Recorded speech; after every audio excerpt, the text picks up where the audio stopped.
कराची के लियारी जनरल अस्पताल में पैरामेडिकल स्टाफ हमले में कोरोना जो हिफाजती सामान न मिलण ऐं डॉक्टरनि की खोट बावजूद बिन डॉक्टरनि के जिबरी बदली करण खिलाफ एहतजाजी मुज़ाहरो किया वियो। लियारी के जनरल अस्पताल के पैरामेडिकल अमले ऐं डॉक्टर अदील समो, डॉक्टर रियाज़ अहमद काज़ी, डॉक्टर सजाद अहमद शेख ऐं डॉक्टर मुस्बा की अगवानी एहतजाजी मुज़ाहरो किया वियो। इन मौके ते अगवाणनि मीडिया से ॻाल्हाईंदे चयो त समूरी दुनिया जा डॉक्टर हिफाजती सामान समेत कोरोना से अॻे सफ़ में जंग विड़ी रहा आहिनि, जॾहिं त सिंध हुकूमत हितां जी डॉक्टरनि तोड़े ॿिए अमले के हींअर ताईं सामान फराम करण में नाकाम वही है,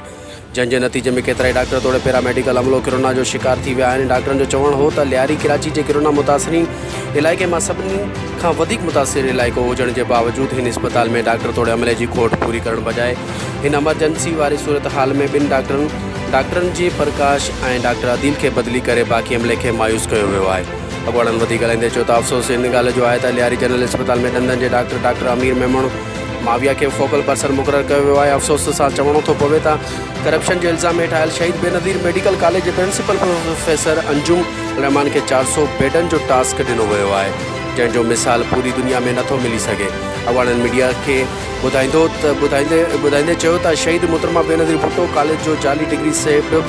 हटायल एडमिनिस्ट्रेटर अज़ीज़ लाल आला अमलदारनि के सपोर्ट सब अस्पताल के अमले ऐं डॉक्टरनि सां झेड़ो ज़ोर जो मामूल बणियल है, जंहिं खिलाफ कार्रवाई कई वञे। आखिर में उन नाला अख्तियारनि का मुतालबो कंदे चयो त बदली कयल डॉक्टरनि के वापस लियारी अस्पताल मुक़ररु करे हिफ़ाज़ती सामान तोड़े डॉक्टरनि की खोट पूरी करण सां गॾु बदमाशी हटायल एडमिनिस्ट्रेटर अज़ीज़ लाल खिलाफ फ़ौरी तौर कार्रवाई कई वञे। ॿी सूरत में एहतजाज जो दायरो वसी कयो वेंदो।